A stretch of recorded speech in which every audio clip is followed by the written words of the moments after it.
Three excellent sessions this morning from Dr. Dan Einhorn, Dr. Francesco Rubino, and Dr. Mechanic. We'll start with Dr. Einhorn's, whose session was on pre-diabetes, when do the risks of diabetes begin. It's a very hot topic in our particular subspecialty.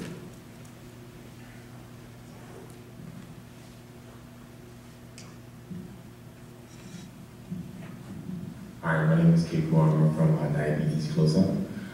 It's a really great presentation. Thank you so much for your talk this morning. My question is, I was at the Interventional Therapies Conference in New York, and there was some talk about using the findings from these ongoing bariatric surgery studies to maybe inform the way we develop pharmacological therapy. So just trying to figure out, one, is there any progress on that field, and two, who is working on that? Is that sort of a more surgeon-directed field, or is it more of an endocrinology-directed field, or is it a sort of combination of both?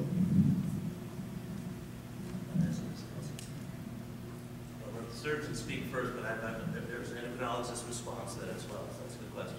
Well, I think it's an incredible opportunity. It's safe to say it's an unprecedented opportunity to understand diabetes, and going there and trying to understand how surgery works may really give us a very critical information. So far, we have only some clues about what might be happening, but we have not found the smoking gun yet, if you will. But there's an intense activity now in the world about trying to understand how these operations work. Particularly, I think this is coming from the endocrinology world, or the basic science world, not just surgeons, which I think is the proper way to do these investigations. And I see many centers, including ours, increasing collaboration between the surgeons and the physicians and the basic scientists. So this is a very important point, multidisciplinarity. I think diabetes will evolve towards a more multidisciplinary field, and maybe surgery just is emphasizing that evolution. So one of the more important slides that you saw was the multiplicity of hormones that come from the gut, and it seems apparent that obesity involves the interaction of many of those hormones. Surgical procedure has a chance to disrupt or enhance multiple hormones, and so obesity research from the non-surgical end is looking at using multiple hormones or multiple hormone blockers together rather than one or two.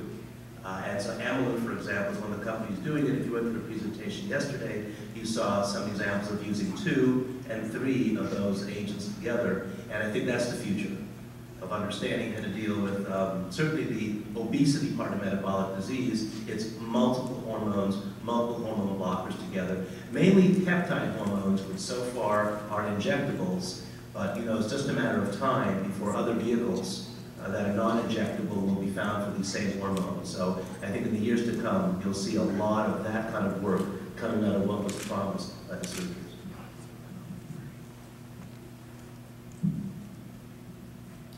Thanks. Let me just add to that I would break down the research and the clinical efforts in 2 broad categories. I would break it down into proof of concept that shows that abrogation of the normal endocrine network in the GI tract results in changes that affect the endocrine system and the diabetic state.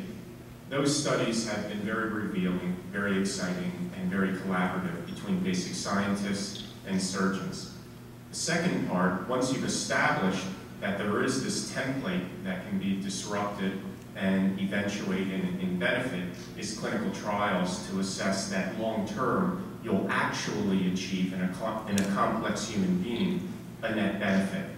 That's where we have the challenge right now, but that too is a collaborative effort between the surgeons and the endocrinologists or the internists. Just also with a final remark, which is more like to give a sense of what we are learning from surgery.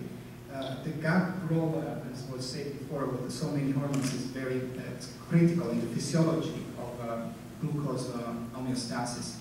But the gut is an endocrine organ by all means, because of the hormones and the signals that it produces and the collaboration with other organs to regulate blood sugar levels. Now, every endocrine organ in the body may have dysfunctions.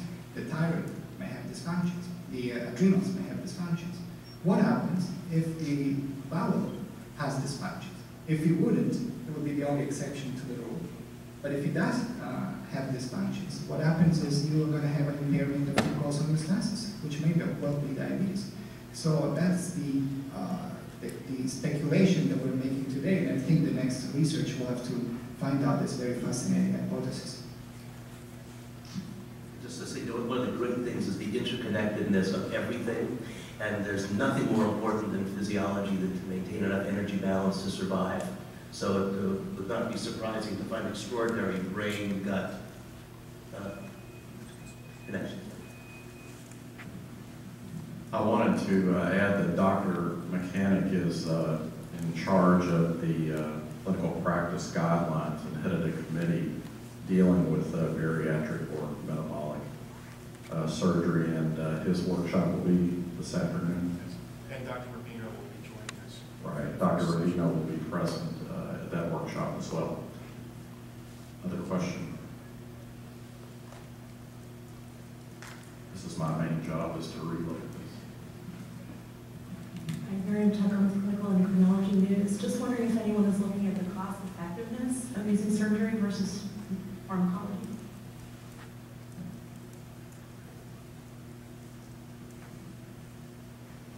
It's a very important question. There was an article in the JAMA just 2 weeks ago talking about the fact that surgery is so effective, but it's not yet the standard of care. And one of the reasons is the concerns about the upfront cost in a particular period of limited resources. There are studies, however, that have been done showing that surgery is cost-effective in the long run, particularly in patients who have diabetes.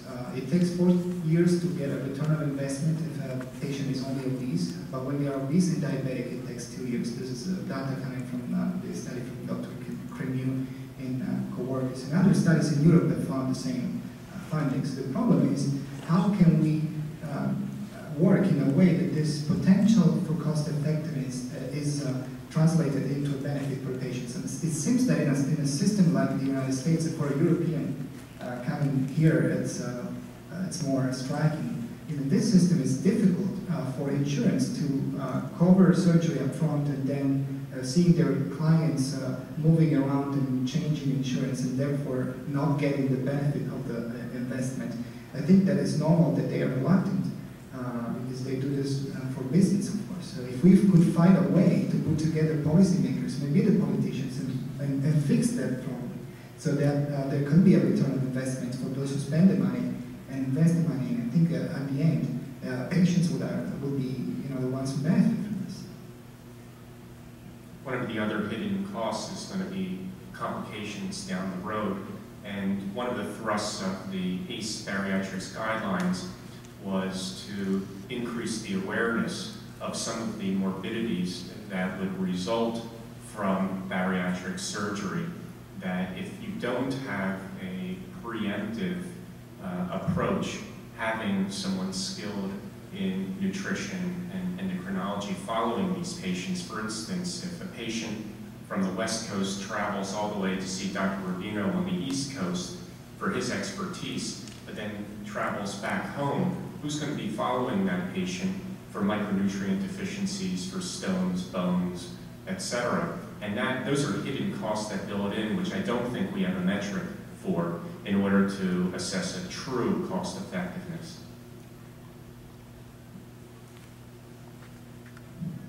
Thanks, great question. It really highlights the point that healthcare in this country at the present time is somewhat fragmented.